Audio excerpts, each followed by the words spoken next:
สำเร็จแล้วกลายเป็นอมไปแบบนี้แล้วก็ทำอะไรข้าไม่ได้ต่อไปแต่ไม่ต้องเสียใจไปหรอก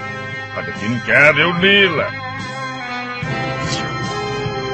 ข้าจะค่อยๆอมอมและดูให้แกละลายไปเรื่อยๆแล้วจากนั้นกัดให้ตายกันไปเลย